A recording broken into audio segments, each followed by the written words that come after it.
Hello, everybody, and welcome to the Glory Reds podcast. It's your boy, Don Benito.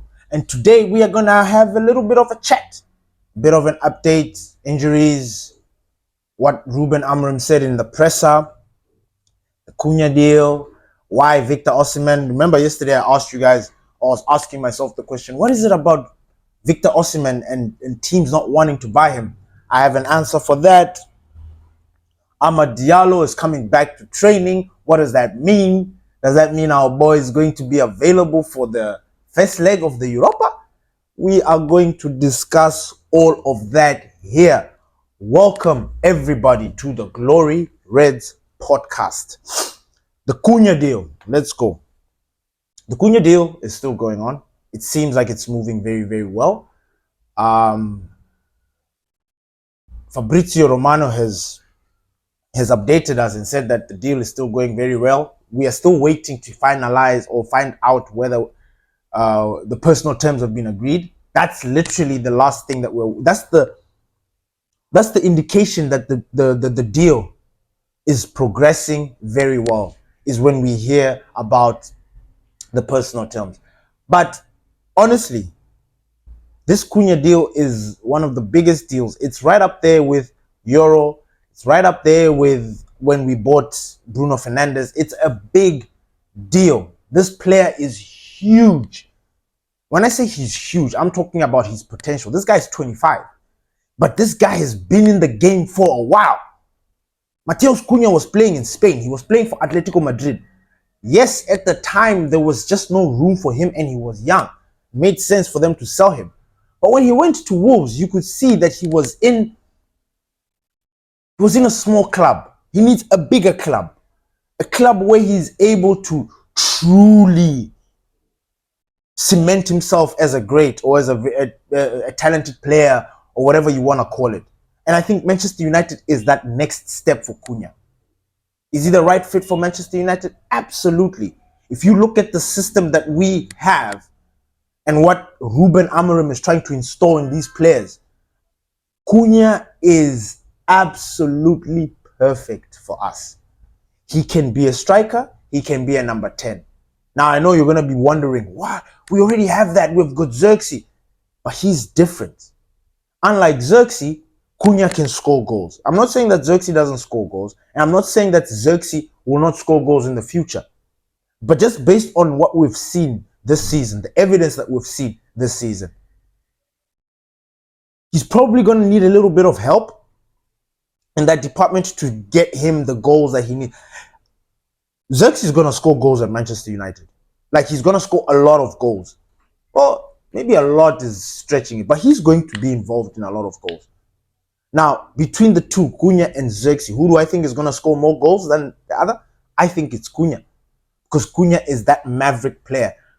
Cunha is that think outside the box kind of player. Cunha is take the game by the scruff kind of player. Cunha is take the game by the balls kind of player and just do carnage. He is a player that Manchester United, we are in for a treat with Cunha. So I'm really, really excited about this. I'm just waiting to hear that the personal terms have been agreed so that I can move on to my next obsession. You know what I'm saying? Because once I know that the personal terms are agreed, I already know that this is done. This is done. Because I don't think there's any other... Well, there isn't any team out there that's also going out for Cunha. Manchester United are the ones leading. Like, we are in front. Like, we are... You know, when you're doing the 100-meter sprint and boom, you break out there, Usain Bolt, you're gone. And then when you get to the finishing line, there's that dip that you have to sorry, there's that dip that you have to do when you're finishing by the line. Manchester United is like, we have dipped, we are the first. That's the reality of this deal. If it breaks down, then we will get the update. But as of now, Matheus Cunha is heading to Old Trafford. Matheus Cunha is going to be a Manchester United player. And you know what? Can I just say something on top of that? Please, when he arrives, can we give him the jersey number 10? I wanted it to go to Ahmad at one point, but I think Cunha is the suitable candidate for that number, that number 10. You know, can we give him that number 10 jersey? Snatch it away from Rashford, give Rashford a 19 or 27, whatever, but then give Cunha, because Cunha is the future. Cunha is where it's going to be happening at Manchester United. So I'm really excited about this deal. I don't know about you guys. I am buzzing. And the sole fact that Manchester United are trying to get this player in before the summer is just like, you know, I'm losing my mind. I'm excited.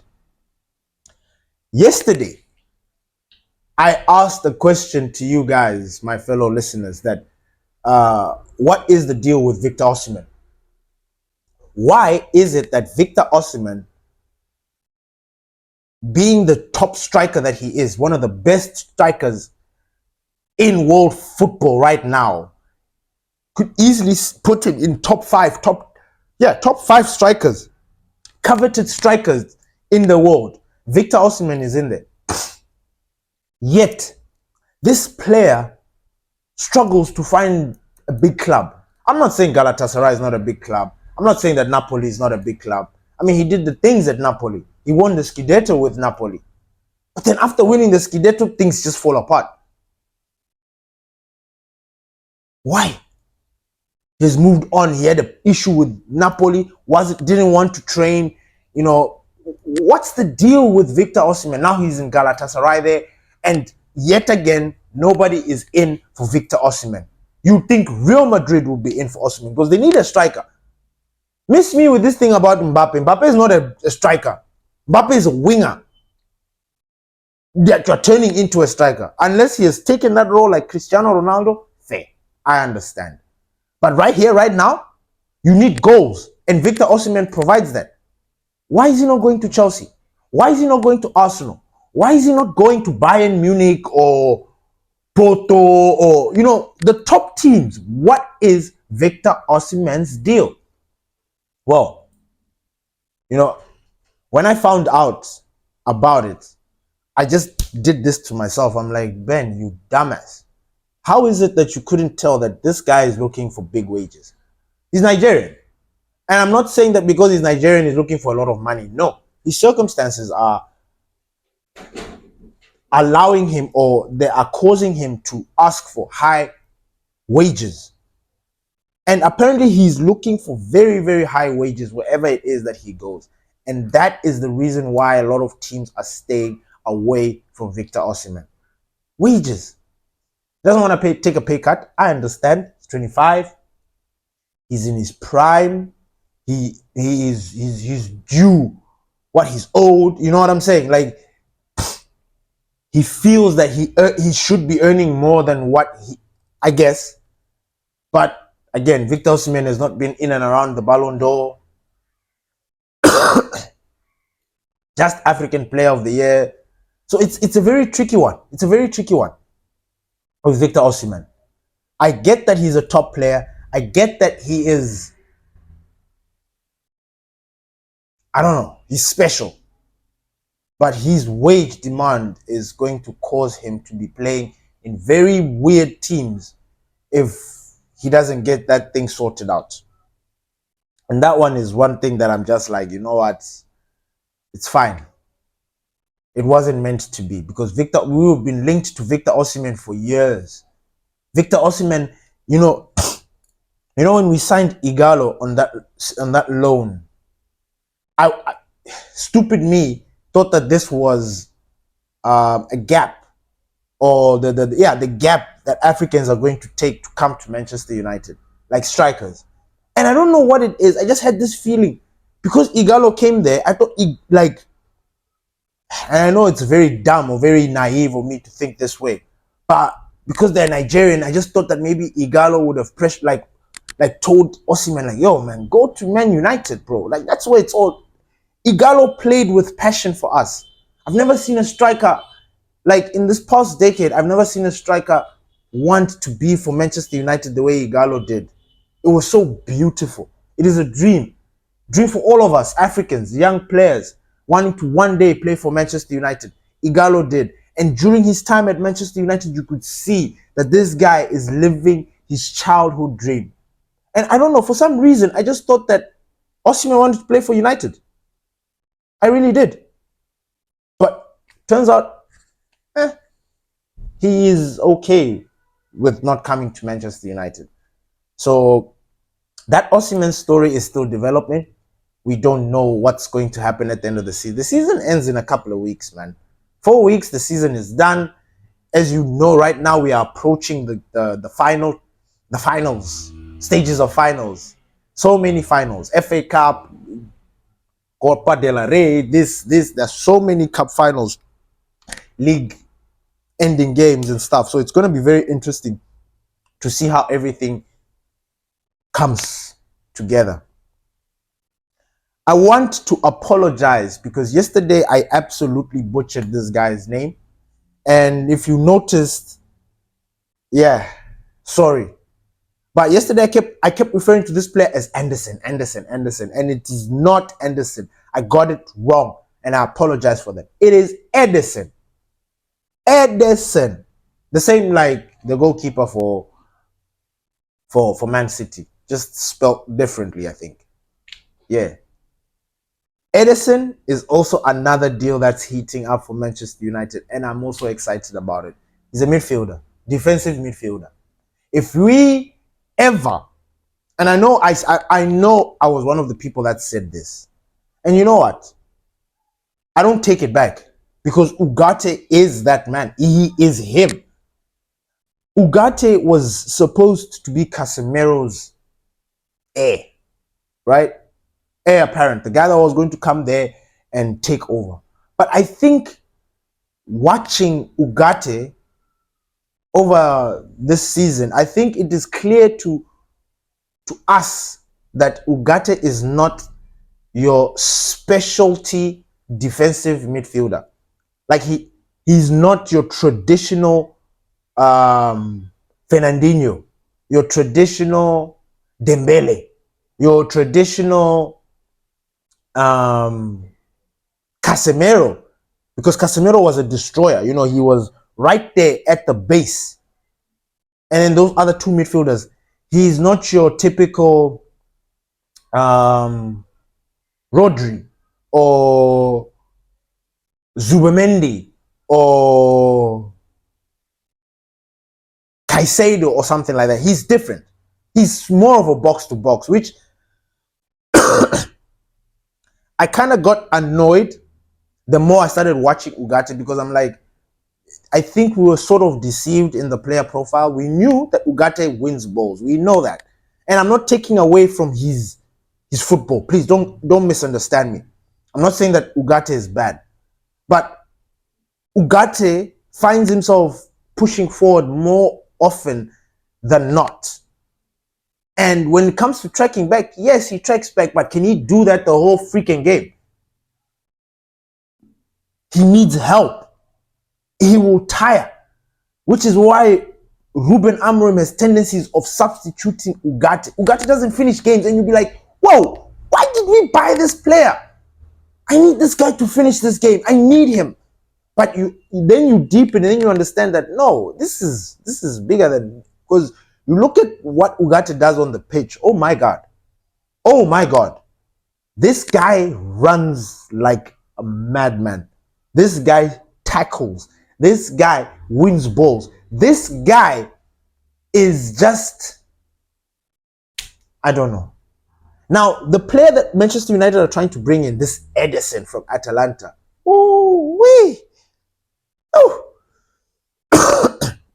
Now, he's your traditional CDM. You know what I'm saying? He is the descendant of the Casemiros, the Busquets, all these top defensive midfielders that you know. This guy is in that bracket. Small, short, Brazilian, has energy for years. Tenacity. His intensity in the game is mad. And he is going to be our next defensive midfielder, God forbid. Like Manchester United are trying to bring this guy in. And again, Ineos, take. Guys, take. If you can get this guy in before time, take. Huh? Yes, get in. That's what we need. Oh, our midfield. I was so worried about our midfield moving into next season because I'm like, look, we can't go again with Collier, Kobe, Ugarte, who is always sort of like coming in and out. Casemiro is going to be 34 next year. And you see, if he doesn't get game time, Casemiro becomes a log. It takes time for him to chisel himself back into shape. So it's just one of those things where, oh my God, again, another player. You bring this guy in, our midfield structure is just going to be wow. Like the midfield, no, gone are the days where people are just going to be passing through that midfield like they're going to the supermarket. No more. No more. Remember the last Erik ten Hag's second season? The first game, I think it was against Wolves. We had our disaster of a preseason, came in, all of a sudden players are injured.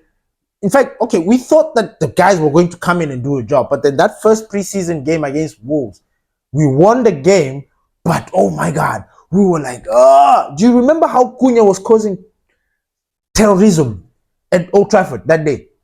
Do you remember how he kept winning the ball from that midfield and just driving? And somehow we couldn't stop this guy. A lot of our players were in front. His guy is chasing Maguire. Like, it was a madness. It was just one of those things where, like, what is going on here? Now that player is going to be one of us.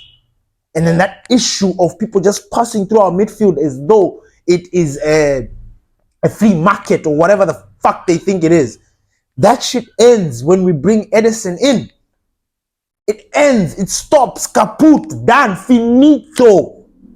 No more. Oh, I am excited. The hierarchy have been paying attention to Edison. Like, they look at the player and they're like, yes, this is the kind of player. You look at Ruben Amorim. Ruben Amorim's style, it's intensity. He needs intense players. He needs players that are willing to run for 90 minutes. Run, back and forth, run. That's how his system works. So we need to find the pieces to the puzzle. Huh? Cunha, Edison. Now we need another winger or something that will come. Defense. Huh? What else? Striker. If we can. Goalkeeper. Can we? Huh? We fix things. Just taka, and then we move forward. The next thing that I wanted to talk about was Ruben Amorim's presser. It was a very interesting presser. I liked how he answered certain questions. He answered certain questions. So on the injury update, Diogo Dalot has picked up an injury, calf injury, and they said that they are assessing him. Now, personally for me, please, I don't want you guys to misunderstand me. Please, don't misunderstand me. Don't jump. It's my opinion. I appreciate Diogo Dalot for always being available. I know Diogo Dalot came to Manchester United injured. I don't know how long he spent on crutches or whatever in the medical department before he actually came onto the scene for Manchester United. It took him time. And when he finally did, he had his ups and downs. He did have his moments where you came in. Wan-Bissaka and him were duking it out for that right position. When Wan-Bissaka is fit, somehow Dalot is injured. When Dalot is fit, somehow Wan-Bissaka used to pick up an injury. So they used to work in tandem like that. It worked. Then he picked up a big injury that kept him out for some time. Wan-Bissaka took over. When Diogo Dalot was ready now to come back, it was now this whole thing that's happening, club changing and all that other jazz, Wan-Bissaka getting sold, blah, blah, blah, blah, blah. So Diogo Dalot, the sole fact that he has always been available, I think in Europe's top 5 leagues, it's only Bruno Wait, who has played more games than Bruno and Dalot? There's a player. I just forgot who. Is it this Edison guy that this Edison player that I just mentioned from Atalanta? There's a player out there that has played more minutes than Bruno Fernandes and Diogo Dalot. Now, the fact that they're just being mentioned alone like that just says volume. These guys have been always available for us, and I appreciate Dalot for that. I appreciate the fact that he's professional, taking care of himself, and making sure that he's always available. Unfortunately for Dalot, here, I don't know what happened. I don't know where he threw his brain away, but Dalot has become worse in terms of his football IQ. He has become worse than when he arrived at Manchester United. And I don't get that. He's sort of moved backwards. And I don't get that. How is it that somebody, as you're aging, you're progressing backwards? Now, for the longest time, every time I look at the starting lineup, every time I'm trying to pick my team, right? When I don't put Dalot in my team, it's because it's an opinion. It's like, it's what I want, but it's not going to happen. You know what I'm saying? The way I pick my team, I pick a team that I feel will win based on the attributes of each and every player. So when I don't pick Dalot in, it's because I know that Dalot is not going to contribute much into the starting lineup. But so when you pick it, and then obviously the gaffer goes there and picks Dalot, and you're just like, okay, you know what? Whatever. Like, I can't fight this. So Dalot has had those moments where his brain just left his head. You know, that game against West Ham, when the game that sacked Erik ten Hag. Dalot one-on-one with goalkeeper, score, my friend. He just takes it to the galaxy. I don't understand what the hell was going on. So him being injured, for me, I'm just like, I'm excited about that. Not in a bad way, which is why I said I don't want you guys to misunderstand me. I'm not happy that he's injured. No, I'm not. I like Dalot. He's our player. I will always support him. I will be annoyed with him, yes. I will fight with him. I will cuss him. Yeah, Dalot, you moron. No, Dalot, cross. I will do that. Like, I know I'll do that. But he's our player and I support him. So I'll always have his back. But in this current situation, I'm glad that he's injured. Because I want to see the difference of not having Diogo Dalot on the team. I want to see it. I want to see what happens to the team, how we play. And whoever it is that replaces Dalot, I want to see how it works with Diogo Dalot. I do. I want to see it. And I want to get a conclusion. I want to, either it's going to be vindication, like, listen, Dalot has been a problem for us. Or it's going to be one of those situations where it's like, damn, we need Dalot. I don't see that happening. I don't. Because when I tell you that right side, Mazraoui has got that situation handled. So, yeah, Dalot is injured, won't be coming back. Well, he will be coming back, but just not anytime soon.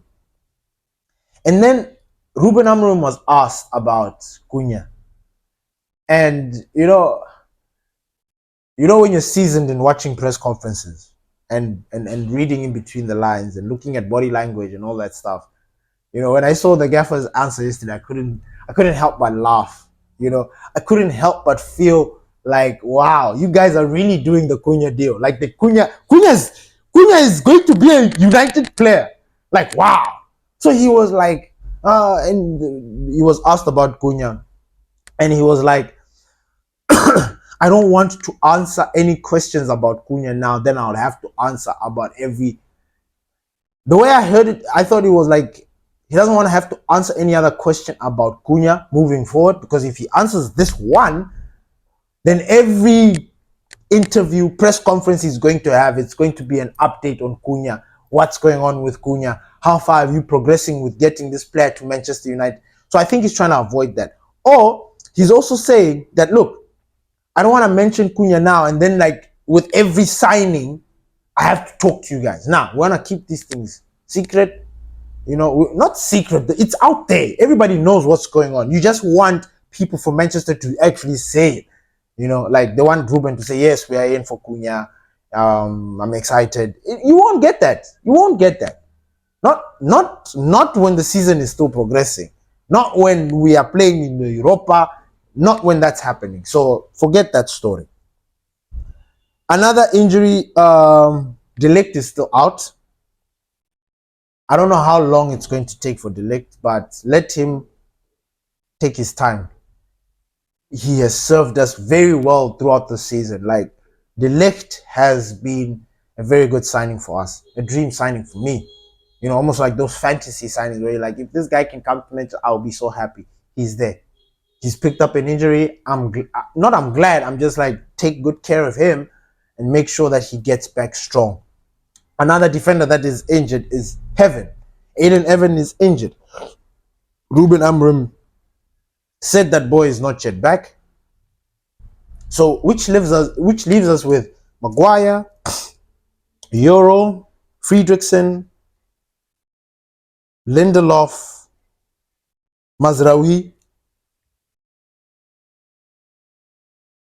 Johnny Evans is there, yes, but has Johnny Evans even played this season? Like, correct me if I'm wrong. I don't. Oh yeah, he did. He did play that one game for Ruben. Yeah, he did. He did. Yeah. And then Ahmad Diallo. Diallo. Ahmad Diallo. Diallo. He is coming back. You see the dance that I did? It's the Donald Trump dance. I'm excited. Oh, Ahmad coming back to training, guys, is just like, you have no idea how much I've missed my boy, star boy, African boy. Oh, so Ahmad is going to, he's back. Let me get my words right. Ahmad Diallo will be back in training next week with the first team, which means Ahmad Diallo could be available for the Europa League semi-final against Atletico Bilbao.